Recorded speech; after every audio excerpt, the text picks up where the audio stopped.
আসসালামু আলাইকুম বন্ধুরা, this is Mubin Hossain and welcome back to friends adventure blog. তো আপনারা দেখতে পাচ্ছেন আমরা অলরেডি রাঙামাটিতে এসে পৌঁছে গেছি। আমরা রাঙামাটি পার্কের সামনে অবস্থান করছি। আমার ফ্রেন্ডস অ্যাডভেঞ্চার ব্লগের যত সদস্য রয়েছে সেই সঙ্গে ফ্রেন্ডস অ্যাডভেঞ্চার ব্লগের ওনার জনাব আকাশ রহমান স্যার, সেই সঙ্গে ফ্রেন্ডস অ্যাডভেঞ্চার ব্লগের অ্যাডমিন সহ সকল সদস্যরা উপস্থিত রয়েছেন। তো এই মুহূর্তে আমরা অবস্থান করি রাঙামাটি পার্কের সামনে। তো আমরা একটু পরে যাবো হচ্ছে রাঙামাটি পার্ক সংলগ্ন যে শহীদ মিনার আছে, সেখানে গিয়ে একটা সুন্দর একটা ন্যাচারাল বিউটি ভিউ হয়েছে, সেটা আমরা দেখবো। সেই সঙ্গে আমরা এরপর যাবো হচ্ছে কাপ্তাই লেক।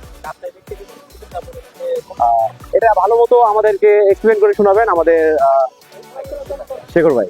আচ্ছা চলেন যেতে যেতে কথা বলি। এখন বর্তমানে আমরা রাঙামাটি পার্ক থেকে শুরু করে বর্তমানে এখন আমরা রাঙামাটি পার্কের সামনে সবাই একটা গ্রুপ ফটো সেশন করলাম। এখন এখান থেকে আমরা সরাসরি চলে যাব হচ্ছে শহীদ মিনার, হচ্ছে যে ভিউটা আছে সেই ভিউটা দেখে তারপরে হচ্ছে আমরা কাপ্তাই লেকে ট্রলারে উঠবো। ট্রলারে করে হচ্ছে আমরা সরাসরি চলে যাব মন্দিরে। তারপরে হচ্ছে শুভলং ঝর্ণা থাকবে, শুভলং ঝর্ণা 2 থাকবে, সেটা ঘুরে তারপরে হচ্ছে আমাদের হচ্ছে আদিবাসী তারপর জুম পাহাড়, এগুলি ঘুরবো। এগুলি ঘুরে আমরা আবার ফেরত এসে আমরা রাতের খাবার খাবো। কিন্তু একটা জিনিস অনুভূত করার মতো যে রোদটা একটু বেশি, শীত আবহাওয়া, তারপরও মাঝে মাঝে গরম লাগতেছে। আর এই যে লেক ভিউ, এটা আমি আপনাদেরকে দেখাবো এখন। তো বন্ধুরা, আমরা এখন কাপ্তাই লেকের সামনে চলে এসেছি। এখন আমরা ট্রলারে চড়ে আমরা কাপ্তাই লেকটা ভ্রমণ করব। তো সেজন্য আমরা ট্রলারের দিকে এগিয়ে যাচ্ছি হাঁটি হাঁটি পায়ে। তো আমাদের ফ্রেন্ডস অ্যাডভেঞ্চার ব্লগের অ্যাডমিন সহ ওনারা অলরেডি চলে গেছে কাপ্তাই লেকে। তো আমি ওনাদের পিছু পিছু আসছি এবং লাস্ট টাইমে আমি বোটে উঠবো এবং সকলকে দেখাবো। এবং চারিদিকের যে সৌন্দর্য, মানে এখানে না আসলে বিশ্বাস করার মতো না, এত সুন্দর একটা পরিবেশ।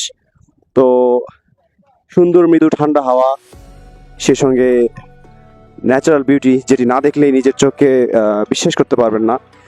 আসলে ভিডিওতে কেমনটি দেখাতে পারতেছি সেটা আমি বলতে পারবো না, কিন্তু সত্যি কথা হচ্ছে যে এই আশেপাশের যে সৌন্দর্য সেটা দেখার মতো। তো বন্ধুরা, অনেকে এখনো আসে নাই, তো অনেকে এগিয়ে এগিয়ে নেমে আসতেছে।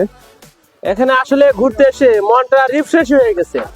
তার সঙ্গে আমাদের ফ্রেন্ডস অ্যাডভেঞ্চার ব্লগের সকল সদস্য রয়েছে, সবাই অনেক আনন্দিত।